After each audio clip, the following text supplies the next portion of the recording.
Hello my dear friends, welcome to my channel English with Chhagan Arora. Friends, आज मैं आप लोगों के लिए एफ स्कॉट फिट्जगेराल्ड की लिखी हुई फेमस शॉर्ट स्टोरी जिसका नाम है the curious case of Benjamin button, इस स्टोरी पर एक वीडियो लेकर आया हूं।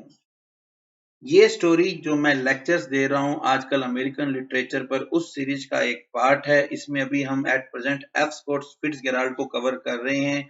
ये स्टोरी 27 मई 1922 को कोलियर पत्रिका में प्रकाशित हुई थी। अब हम आगे स्टार्ट करते हैं। इस स्टोरी बहुत ही इंटरेस्टिंग स्टोरी है। इस स्टोरी का मेन कैरेक्टर है बेंजामिन, जिसका जन्म 1860 के अंदर हुआ था। जब 1860 में बेंजामिन पैदा हुआ था तो उसकी जो फिजिकल अपीयरेंस थी वो 70 साल के आदमी जितनी थी, और पैदा होते ही वो भाषण दे सकता था। इसके जो फादर है, जिनका नाम है मिस्टर रोजर, ये पड़ोस के बच्चों को बुलाते हैं कि आओ बच्चों और बेंजामिन के साथ खेलो, और बेंजामिन को कहते हैं कि बेंजामिन तुम भी इनके साथ खेलो। बेंजामिन अपने पापा को खुश करने के लिए उन बच्चों के साथ खेलता है, क्योंकि रियली में तो उसकी जो एज है वो 70 ईयर की है। 5 साल की एज में बेंजामिन को किंडरगार्टन भेज देते हैं, लेकिन किंडरगार्टन में खेलने के दौरान बेंजामिन बार बार सो जाता है, इसलिए उसको वापस घर बुला लेते हैं। इसके बाद 18 ईयर की एज में बेंजामिन येल कॉलेज में एडमिशन लेता है। ये कॉलेज में जाता है 1878 में, जब इसकी एज हो चुकी है, क्योंकि इसकी एज जो है ना ये बैकवर्ड जा रही है। जब 1860 में पैदा हुआ तो उसकी जो एक्चुअल एज थी 70 ईयर्स थी। जब ये 1878 में आता है तो इसकी एज हो जाती है 52 ईयर्स। अब जब ये येल कॉलेज में जाता है तो येल कॉलेज के जो अधिकारी हैं वो इसे घर भेज देते हैं। वो कहते हैं कि ये तो एक 52 साल का पर्सन है, यानी कि जब तक बेंजामिन 1880 में 20 साल की एज में जब वो बिजनेस संभालने लगता है, तब तक बटन परिवार को ये समझ में आ जाता है कि इसकी एज बैकवर्ड जा रही है। 20 साल की एज में इसके पापा इसे Roger button and company wholesale hardware का ओनर बना देते हैं। यहाँ उसकी मुलाकात जनरल हेड्रिफ की बेटी हिल्डेगार्डे मोनरिफ से होती है, और हिल्डेगार्डे मोनरिफ को इससे प्यार हो जाता है।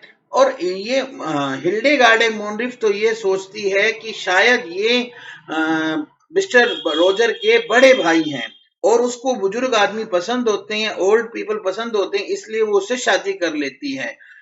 इसके बाद में इसका बिजनेस अच्छा चलता रहता है, लेकिन अब बेंजामिन हिल्डेगार्डे मोनरिफ से थक जाता है, क्योंकि एक तब हिल्डेगार्डे इतनी सुंदर नहीं रहती है, और उबकर ये स्पेनिश अमेरिकन वार में चला जाता है, और ये बहुत तरक्की करता है, लेफ्टिनेंट कर्नल के पद पर आ जाता है, और वहां से ये वापिस आकर इसे वहां पे एक मेडल भी मिलता है। 1910 में जब ये 20 साल के आदमी की तरह दिखता है, तब ये अपनी जो इसकी कंपनी थी ना, उस कंपनी का नियंत्रण अपने बेटे रोस्को को दे देता है, और खुद हार्वर्ड यूनिवर्सिटी में एडमिशन लेता है। वो पहला साल बड़ा ही कामयाब साल होता है। ये फुटबॉल में खेलता है, और येल, क्योंकि येल यूनिवर्सिटी से इसको पुरानी नफरत थी, येल यूनिवर्सिटी वालों ने इसको निकाल दिया था। लेकिन अब धीरे धीरे क्या होता है, यूनिवर्सिटी वहां पे 4 साल की होती है, तो जब 1910 में ये जाता है तो उसकी एज होती है वहां पे 20 साल। लेकिन जब ये 4 साल बाद ये सिर्फ 16 साल का रह जाता है, अब ये फुटबॉल भी नहीं खेल पाता, और बड़ी मुश्किल से किसी तरीके से अपना यूनिवर्सिटी वाला काम पूरा करता है। जब ये घर आता है तो इसको पता चलता है कि इसकी जो वाइफ है वो इटली चली गई है। अब वो अपने बेटे रोस्को के साथ रहता है। रोस्को इसके साथ बड़ा स्ट्रिक्ट बिहेवियर करता है, और वो मजबूर करता है कि बेंजामिन उसे अब अंकल कहा करे। अब धीरे धीरे बेंजामिन जो है एक बच्चे की तरफ आ जाता है। अब रोस्को का एक बच्चा है जिसके साथ बेंजामिन किंडर गार्डन में एक साथ एडमिशन लेता है। धीरे धीरे जब किंडर गार्डन के बाद धीरे धीरे बेंजामिन को अपनी याददाश्त खोना शुरू करता है, और एक टाइम ऐसा आता है जब उसे अपनी नर्स के सिवा कुछ भी याद नहीं रहता, और इसके बाद ये स्टोरी एंड हो जाती है। तो इस तरह से बहुत ही इंटरेस्टिंग स्टोरी है, जिसके अंदर यह दिखाया गया है कि किस तरह एक आदमी की जो एज है वो बैकवर्ड जाती है। अगर आपको ये इंटरेस्टिंग स्टोरी पसंद आई हो तो प्लीज इसे लाइक करना। ये स्टोरी मेरे बेटे भरत अरोड़ा को बहुत पसंद आई, उसके कहने पर ही मैंने ये वीडियो बनाया है।